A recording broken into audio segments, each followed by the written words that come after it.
Hello दोस्तों, मैं राहुल और स्वागत है आप सभी लोगों का आपके अपने चैनल टारगेट बोर्ड एग्जाम में। तो दोस्तों, आज की इस वीडियो में हम लोग देखने वाले हैं तुमुल खंड काव्य के आधार पर नायक का चरित्र चित्रण कीजिए। मैंने क्या किया था कि पिछले साल यानी 2023 में जितना भी पेपर हुआ था, मैंने उसमें देखा कि हर खंड काव्य में एक ही चीज कॉमन था, वो था चरित्र चित्रण नायक का। ठीक है, तो आपके भी जिले में जो भी खंड काव्य चलता हो तो सबसे पहले आपको क्या करना है, उसका जो नायक होगा उसका चरित्र चित्रण आपको याद कर लेना है। ठीक है, मैं वीडियो बनाऊंगा, हर एक खंड काव्य को बताऊंगा। तो सबसे पहला हमारा खंड काव्य होने वाला है तुमुल खंड काव्य।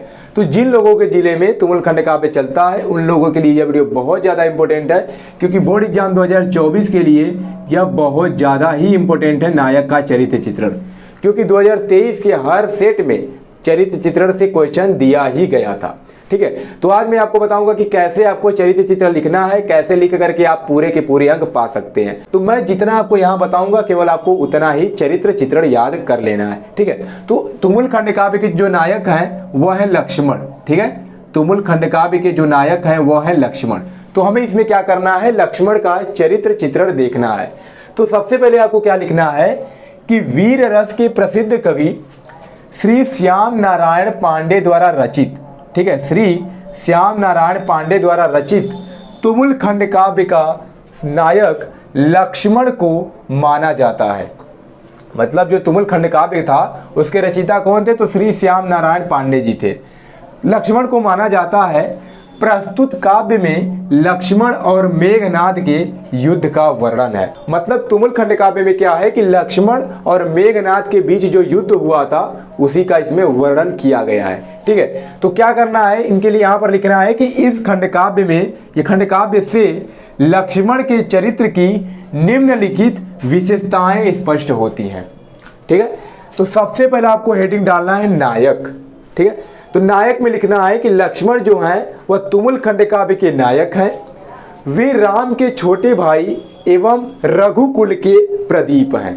इतना आपको किसमें लिखना है, नायक में। तुमुल खंड काव्य के नायक लक्ष्मण हैं, वे राम के छोटे भाई एवं रघुकुल के प्रदीप हैं। दूसरा आपको हेडिंग डालना है अतुलनीय शक्ति संपन्न। ठीक है, ये इनकी विशेषताएं हैं। तो इसमें आपको लिखना है कि लक्ष्मण अत्यंत विनयशील वीर हैं। वे शत्रु के ललकारने पर भी युद्ध करने से पीछे नहीं हटते। वे शत्रु के ललकारने पर युद्ध करने से पीछे नहीं हटते। वे केवल शक्ति संपन्न ही नहीं हैं बल्कि वीरों के प्रशंसक भी हैं। ठीक है, वे केवल शक्ति संपन्न ही नहीं हैं बल्कि वीरों के प्रशंसक भी हैं। उन्होंने मेघनाद के सौंदर्य, शौर्य एवं तेज की प्रशंसा भी की है।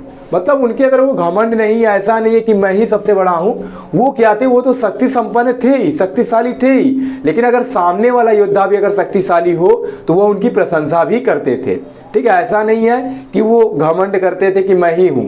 ठीक है, वो प्रशंसा भी करते थे। जैसे यहाँ पर लिखा गया है कि वे केवल शक्ति संपन्न ही नहीं है बल्कि वीरों के प्रशंसक भी हैं। मतलब जितने भी वीर होते हैं, जिनके अंदर वो चीजें होती हैं, अगर उनके अंदर वीरता है, ठीक है, शौर्य है, तेज है, तो वो उनकी प्रशंसा भी करते थे। जैसे मेघनाद के अंदर था तो मेघनाद उनका शत्रु था, लेकिन वो मेघनाद के भी शौर्य, सौंदर्य एवं तेज की प्रशंसा की है। ठीक है, उन्होंने संकल्प करके जिससे भी युद्ध किया उसे युद्ध में पराजित ही किया है।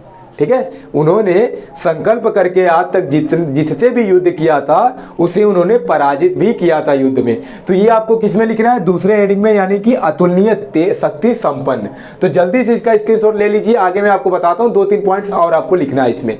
तो पहला था नायक, दूसरा था अतुलनीय शक्ति संपन्न। तो जल्दी से इसका स्क्रीनशॉट ले लीजिए, तब हम आगे बढ़ते हैं।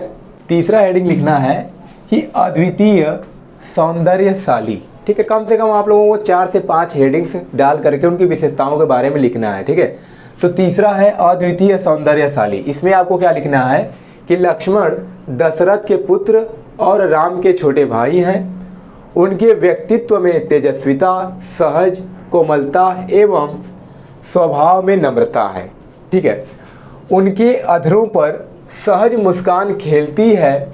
मेघनाद भी उन्हें लावण्य युक्त ब्रह्मचारी कहकर संबोधित करते हैं।